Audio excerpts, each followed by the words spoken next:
احمدہ ونسلم ونصلی علی رسولہ الکریم اما بعد اعوذ باللہ من الشیطان الرجیم بسم اللہ الرحمن الرحیم ومن يقتل مؤمنا متعمدا فجزاؤه جہنم خالدا فیہا وغضب اللہ علیہ ولعنہ وأعد له عذابا عظیما۔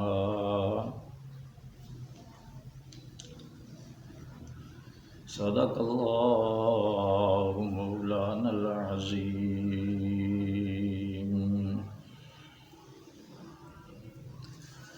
وصدق رسول النبی الکریم۔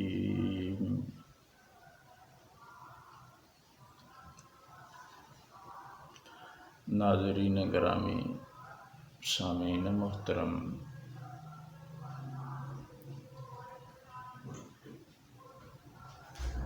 ہمارے ملک پاکستان میں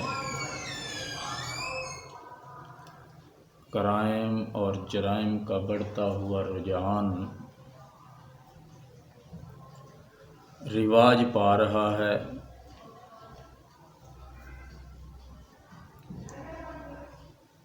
ان جرائم میں سے جواز کا لیبل لگا کر ایک جرم جو ہے وہ یہ بھی کیا جا رہا ہے کہ جس کے ساتھ تھوڑی بہت مخالفت بنی، جس کے ساتھ تھوڑی بہت دشمنی بنی، جس کے ساتھ تھوڑی بہت گڑبڑ ہوئی، اس کو گستاخ رسول یا گستاخ صحابہ کوئی بھی لیبل ایسا لگا کے جس سے لوگوں کو یہ تاثر دیا جائے کہ یہ مسلمان نہیں ہے، یہ تو گستاخ ہے، تو ایسا لیبل لگا کے اس کو ماورائے عدالت بغیر مقدمہ چلائے، بغیر کیس کیے، بغیر گواہ طلب کیے، بغیر گواہی دیے اور بغیر اس کو گستاخ ثابت کیے قتل کر دیا جاتا ہے۔ قرآن مقدس کی جو آیت مبارکہ میں نے تلاوت کی ہے، اس آیت مبارکہ میں اللہ کریم نے من یقتل مؤمنا متعمدا فرمایا ہے کہ جان بوجھ کر کسی مسلمان کو، کسی صاحب ایمان بندے کو جان بوجھ کر قتل کر دینا، یہ کتنا بڑا جرم ہے اور اس کی سزائیں کتنی اللہ نے تجویز کی ہیں۔ جس انداز کی سزائیں اللہ نے تجویز کی ہیں ان کو اگر دیکھا جائے تو مومن کا قاتل مومن ہی نہیں رہتا، کسی مسلمان کو قتل کرنے والا بندہ خود مسلمان نہیں رہتا اس کو قتل کر دینے کے بعد۔ من یقتل مؤمنا متعمدا فرمایا کہ جس نے کسی مومن بندے کو جان بوجھ کر قتل کیا۔ اب جان بوجھ کر قتل کرنے کا مطلب یہ ہے کہ کسی اور کو پتہ ہو یا نہ ہو، قاتل کو پتہ ہے کہ اس نے گستاخی کی ہے یا نہیں کی، کسی اور کے علم میں یہ بات آئے یا نہ آئے، قاتل کے علم میں یہ بات ہے کہ یہ گستاخ رسول نہیں ہے یا گستاخ صحابہ نہیں ہے، یا اس نے ایمان کے کسی بھی رکن کی، اسلام کے کسی بھی رکن کی اس نے جو ہے وہ گستاخی اور توہین نہیں کی، یا اگر اس کی زبان سے کچھ الفاظ نکلے بھی ہیں تو ان الفاظ کو دیکھا جائے گا کہ ان الفاظ کی بنیاد پہ شرعاً اس کا قتل بنتا ہے یا اس کو کوئی اور سزا دی جاتی۔ اللہ نے مختلف سزائیں مقرر کی ہیں قرآن مقدس میں، چور کی سزا ہاتھ کاٹ دینا، شرابی کی سزا کوڑے، زانی اگر غیر شادی شدہ ہے تو اس کو کوڑے لگیں گے، اگر شادی شدہ ہے تو اس کو سنسار کیا جائے گا۔ پھر اسی طرح قصاص کا مسئلہ ہے، دیت کا مسئلہ ہے کہ اگر کسی نے کسی کو قتل کر دیا تو قتل کے بدلے قتل کیا جائے گا یا وہ دیت ادا کرے گا۔ اگر کسی نے کسی کی ایک انگلی کاٹی ہے تو انگلی کے بدلے انگلی ہی کاٹی جائے گی۔ اگر جس کی انگلی پہلے کاٹی گئی وہ آزاد ہے تو اس کے بدلے آزاد آدمی کی انگلی کاٹی جائے گی۔ تو یہ چیزیں جو ہیں نا، یہ شرعی طور پہ اللہ نے مقرر کر دی ہیں۔ تو یقتل المؤمن متعمدا، کہ قتل کرنے والے کو پتہ ہے کہ میں جو اس مومن کو، اس ایمان والے کو، اس مسلمان کو قتل کر رہا ہوں، یہ میرا قتل کرنا شرعاً غیر درست ہے، اس کی سزا قتل نہیں بنتی، یا اس کے علم میں نہیں ہے کہ اس کی سزا قتل ہے یا کوڑے ہیں یا کوئی اور سزا ہے یا جلا وطنی ہے، تو اس کے باوجود وہ اس کو قتل کر دیتا ہے۔ تو اللہ نے اس کی کتنی سزائیں مقرر کی ہیں۔ سب سے پہلی سزا اللہ نے فرمایا فَجَزَاؤُهُ جَهَنَّمُ خَالِدًا فِيهَا، کہ اس کی سزا جہنم ہے جس میں وہ ہمیشہ ہمیشہ رہے گا۔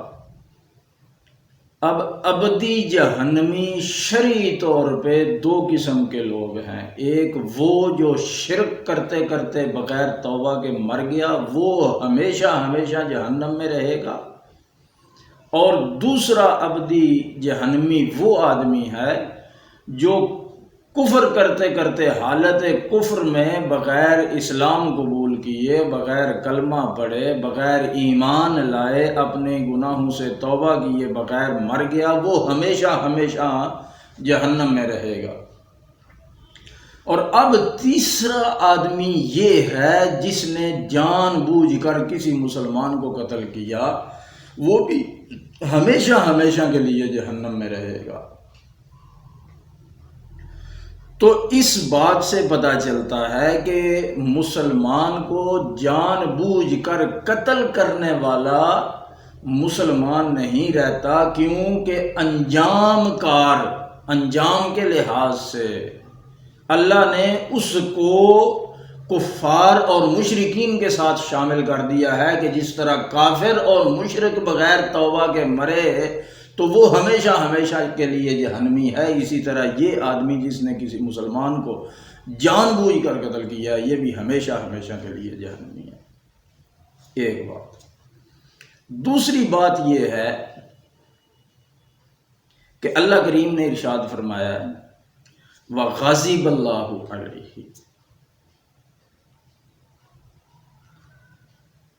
غاضب اللہ، مغضوب قوم کون سی ہے؟ یعنی اللہ جن پہ ناراض ہوتا ہے، اللہ نے جن پہ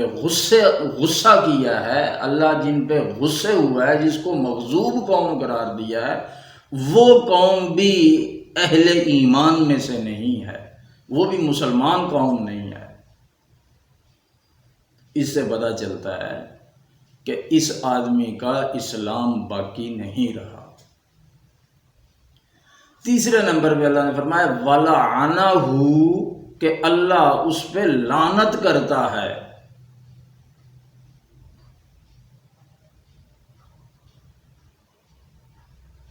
تو صاحب ایمان آدمی، چاہے اس کا جس درجے کا بھی ایمان ہو، کمزور ہو، مضبوط ہو، تھوڑا ہو، زیادہ ہو، ادنا ہو، اعلیٰ ہو، جس درجے کا بھی ایمان اس کا ہو، اس کے اندر ایمان ہونا چاہیے،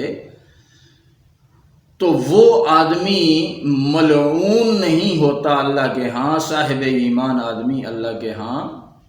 قابل رحمت ہوتا ہے۔ اور جس پہ رحمت اللہ کریم برساتے ہیں، جس پہ اللہ کریم رحمت نازل کرتے ہیں، اس پہ اللہ لعنت نہیں کرتے۔ اور جبکہ اس آدمی کو اللہ کریم نے ملعون قرار دیا ہے، وَلَعَنَهُ وَأَعَدَّ لَهُ عَذَابًا عَظِيمًا، اور آخری وعید اللہ نے، آخری ڈراوا یہ دیا کہ میں نے اس کے لیے بہت بڑا عذاب تیار کر رکھا ہے۔ یعنی خود کو تو اس نے خوش کر لیا، خود تو وہ مطمئن ہو گیا، لوگوں کے سامنے اپنے آپ کو اس نے سچا ثابت کر دیا۔ اب اس کے دل میں اور اس کے سینے میں ٹھنڈ پڑ گئی ہے کسی مسلمان کو قتل کر کے، لیکن ہم نے شریعت دیکھنی ہے کہ شرعی طور پہ اس نے یہ جو حرکت کی ہے، اس نے جو یہ کام کیا ہے شرعی طور پہ، وہ شرعی طور پہ یہ کام کر کے اللہ کے ہاں مجرم تو نہیں بن گیا۔ تو قرآن مقدس کی اس آیت مبارکہ نے ہمیں بتا دیا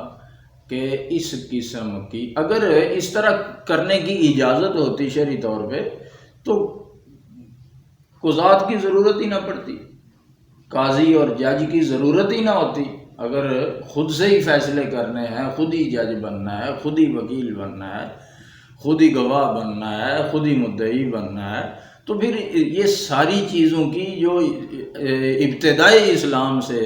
چلی آ رہی ہیں کہ کسی قاضی کے پاس جانا ہے، وہاں پہ مقدمہ دائر کرنا ہے، پھر گواہوں کی طلبی ہونی ہے، پھر گواہوں کے بیانات کو سنا جانا ہے، ان کو قلم بند کیا جانا ہے، پھر اس مقدمے کی تحقیق ہونی ہے کہ آیا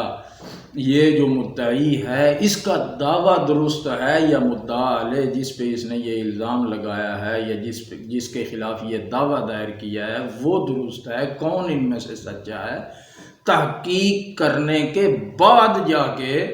قاضی کے لیے یہ اختیار ہے کہ وہ فیصلہ کرے، وہ سزا متعین کرے، وہ اس کے لیے جو بھی جرم کے مطابق اس کی سزا بنتی ہے اس کی تعیین کرے اور اس کا اعلان کرے۔ تو ہمارے معاشرے میں، ملک پاکستان میں یہ بڑھتا ہوا رجحان ہے کہ کسی کو بھی گستاخ رسول اور گستاخ صحابہ یا گستاخ دین کا لگا کر